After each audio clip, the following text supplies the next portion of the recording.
최상병 사망 사건에 대해서는 국가가 진상을 밝히고 합당한 예우를 해드리는 게 국가의 존재 의무입니다. 우리 당의 전향적인 자세를 촉구하기 위해서도 찬성표를 던질 수밖에 없는데요. 민주당도 정쟁을 하기 위한 목적이 아니고 진상을 규명하기 위해서라고 진심으로 생각하신다면 제3자가 특검을 추천하게 하거나 여야 합의를 하거나 검사 탄핵안 그리고 또 이재명 대표 관련해서 그거는 정말 처음에 머리가 하얘졌어요. 이거는 상상을 할 수가 없거든요. 피의자가 자기를 조사하는 검사를 탄핵을 한다? 법치주의의 정면으로 반하는 거거든요. 국민을 위해서 만들어진 법이지 이재명 개인을 위해서 만들어진 법이 아니지 않습니까? 정말 부끄러운 그런 일이죠.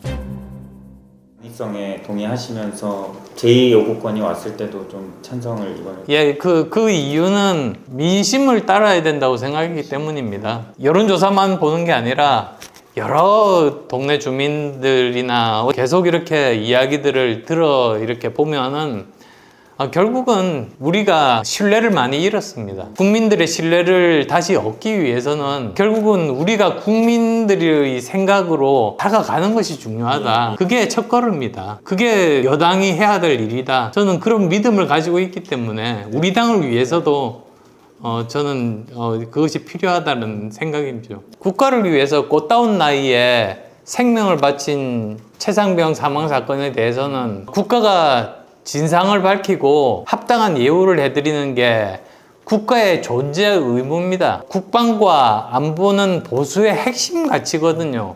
우리 당이 먼저 나서서 그 일을 해야 되는 겁니다. 아쉽게 생각하는 거는 특검 후보를 추천하는 권한을 누가 가질 것인가 등에 대한 문제들이 좀 있는 법안입니다. 대한변호사협회 같은 제3자가 추천을 하거나 여야가 합의를 해서 통과를 시키는 게 그게 민심에 맞는 방향 아니겠습니까? 결국은 그런 상태로 되지 못한 채 이제 왔거든요. 우리 당의 전향적인 그런 자세를 촉구하기 위해서도 찬성표를 던질 수밖에 없는데요. 이대로 가면은 아마도 제2요구가 들어왔을 때 부결될 가능성도 많다고 봅니다. 그래서 저는 오히려 민주당에게도 고소하고 싶은 게 얼마 전에 조국 혁신당에서 자기들이 추천 안 하겠다고 그랬잖아요. 민주당도 이게 정쟁을 하기 위한 목적이 아니고 정말 꽃다운 나이에 억울하게 산화하신 최상병의 진상을 규명하기 위해서라고 그렇게 진심으로 생각하신다면 제3자가 특검을 추천하게 하거나 여야 합의를 하거나 그렇게 태도를 바꾸시라. 제2요구가 왔을 때 통과되지 못할 가능성이 제가 보기에는 많다. 저는 그렇게 말씀드립니다. 저는 21대가 생각나요. 민주당도 입법 독주를 굉장히 심하게 하고 민주주의와 전체주의는 다르지 않습니까? 민주주의는 전체주의나 다수결주의와 다른 점이 소수파의 의견이라고 해도 무시하지 않고 대화를 하고 존중을 하고 이야기를 듣고 협상을 해서 이제 그분들의 이야기 중에서 합리적인 부분들을 일부나마 어쨌든 반영을 해가지고 가는 게 그게 민주주의의 진정한 사고방식이거든요.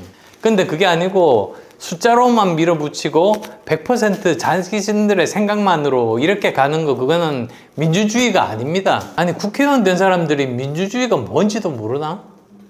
저는 그런 생각도 하게 돼요. 그래서 민주당 내에서도 아마 이재명 대표부터 지시가 내려와가지고 눈치 보느라고 그런 분도 계시겠지만 오히려 저는 초선 재선 의원님들 중에 개혁적인 분들도 많기 때문에 그래서 제대로 된 민주주의의 모범을 오히려 다수당이 야당이라고 해도 다수당이 제대로 된 민주주의는 이렇게 하는 거야. 이렇게 보이는 게 민심을 얻는 길이죠. 근데 그러지 못했기 때문에 다수당임에도 불구하고 21대 때 헌정 역사상 처음으로 5년 만에 정권 교체가 됐죠. 근데 이번에도 그러면 또 그럴 가능성이 저는 있다고 봅니다. 민주당에서 새겨들었으면 좋겠습니다. 그래야지 서로 잘하기 경쟁에 돌입할 수 있기 때문에. 그럼 그게 다 국민들의 이익이기 때문에요. 검사 탄핵안 요거 또 이재명 대표 관련 수사자 책임자들에서 이 부분 그거는 정말 아니 처음에 머리가 하얘졌어요. 이거는 상상을 할 수가 없거든요. 저 피의자가 자기를 조사하는 검사를 탄핵을 한다? 이거는 저 기본적인 법치주의의 정면으로 반하는 거거든요. 그리고 또 이 법이 국민을 위해서 만들어진 법이지 이재명 개인을 위해서 만들어진 법이 아니지 않습니까? 근데 이걸 이재명 개인을 위한 법으로 쓰고 있다는 것 자체가 정말 부끄러운 그런 일이죠. 네. 거기에 동조하는 민주당 의원들도 그건 정말로 부끄러운 일이고